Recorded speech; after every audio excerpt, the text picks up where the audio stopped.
Hi, welcome back. And this video again links to a free Substack article. The link is in the description. So please check that out and subscribe if you like what you read. Now, how often have you heard people talk about they in the markets and they squeezed me out, or they squeezed the retail traders? And you hear that a lot in the retail industry. That sort of saying has been around for a long time. And often when people talk about the they're talking about market makers, liquidity providers, effectively more professional traders, and this idea that they are pushing people out of trade, squeezing people, moving the market. Working on the floor many years ago, they were the locals, the individuals who were acted as liquidity providers in the pits, traded with their own money.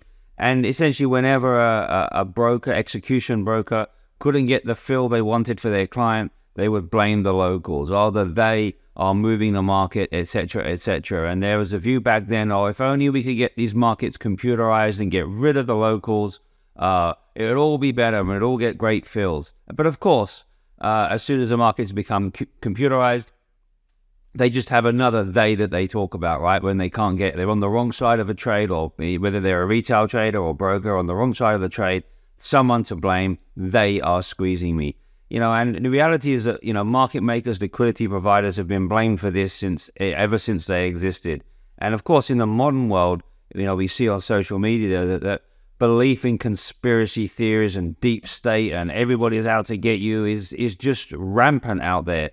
So I think there's more and more people, probably more than ever, believe this idea that they are there to manipulate markets. So let's knock this on the head. You have to understand how market makers, liquidity providers work. Once you do that, you realize they're not trying to squeeze, or they're not moving the market as such. Market makers, and particularly in the modern day, are really just there to get in and out of trades as quickly as possible. They don't want to hold positions. If you hold a position as a market maker, your ability to make a good price, your ability to make the market is diminished. So for example, if I am along of a contract and it's moving down and I've got to make a two-way kind of a price, obviously I'm favoring trying to get out by selling here. I'm in a bad position. I don't really want to potentially buy more. So you can see that the best position for a market maker to be able to make the best price possible at all times is to be flat. And that's what they try to do. They try to get in and out as quickly as possible. In many markets, that's possible now within fractions of a second. And that's what their game is. So ask yourself, a trader who is mostly flat, mostly is trying to get rid of their risk, why would they try and move the market? Why would they try and manipulate the market? Doesn't make sense. They don't have a position. Maybe on the rare occasions that they do find themselves in a position, they can try. But here's something that's important to understand. If I, as a market maker in this world, or in any market I've worked at, remember there are a number of these big firms or institutions or hedge funds working in this sort of way with very short-term trading. If I try and move a particular price or particular market, any of the other liquidity providers could smash me back down again. If I try to bid this thing up, they could hit my bids. So the idea that one of them can try and manipulate a market, firstly, the way they trade, they don't need to do that kind of thing. Secondly, there's a lot of risk involved in that. And as a market maker, when you're making just a tick or a couple of cents on a trade every trade, once you start engaging in that kind of a strategy of trying to move a market, you're opening yourself up for potentially much bigger losses. So why that doesn't make sense given the profits that they're making. And then you get to ask, well, okay, are they working together? All the market makers working together, all the liquidity providers? I mean, of course not. The idea that all of these hedge funds who are essentially competing against each other all the time, that they gang up on the little guys, is just nonsense. But again, in a world where people believe all these deep state conspiracy theories and there's all this, they are trying to do this to you, it really is just a way of admonishing blame, right? And people just saying, no, it's not me, it's always someone else. And the reality is, if you're caught on the wrong side of the market, just accept responsibility, take the blame. You're never going to be able to improve your trading if you continually blame others. So are these market makers, really moving the market like this? Is there a they out there hurting you? No, not in a way that some of your retail educators and people in that industry are saying.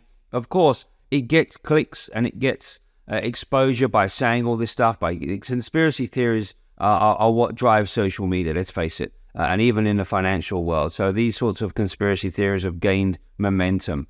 But the reality is, if you look at how they trade, there's no real need for them to do it. Are they getting up together? No. Why would they? They're competing against each other.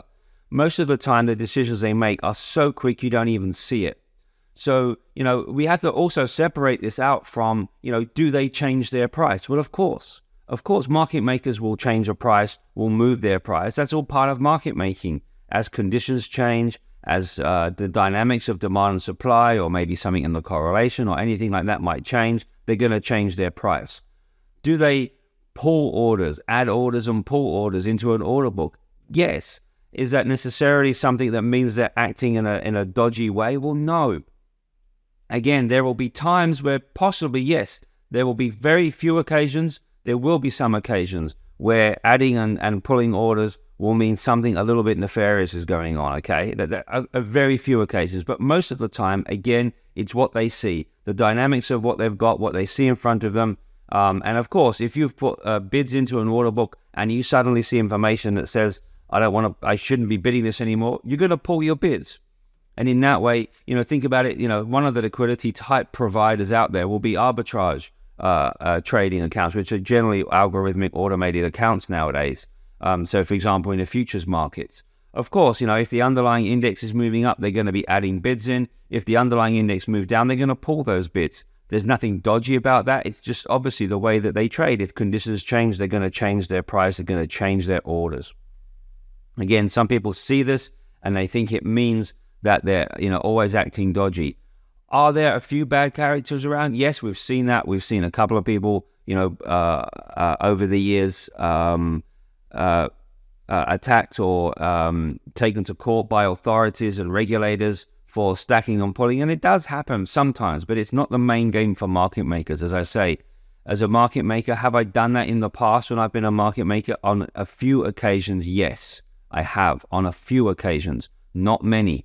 And again, every time you do that as a market maker, if I put bids in to try and move a market higher, anytime I do that, I'm taking risk. Anybody could come and hit those bids at any time. So relative to the profit you're trying to take out, it usually doesn't make sense. It only makes sense if you've got a particularly large position, which again is in my day, back when I was making markets in bonds and things, we did used to carry quite large inventory sometimes, but in the modern world, most market makers are in and out of risk very, very quickly. So, in short, in summary, is there a they hurting your trades? No, most likely it's you that's hurting your trades. Most likely if you're caught on the wrong side, it's because you're using retail indicators, chart patterns, all the usual retail rubbish, and essentially better traders have got on the better side of the market to you, and you're caught out with other retail traders. It doesn't mean you've been targeted. It just means you're using unreliable indicators and methods.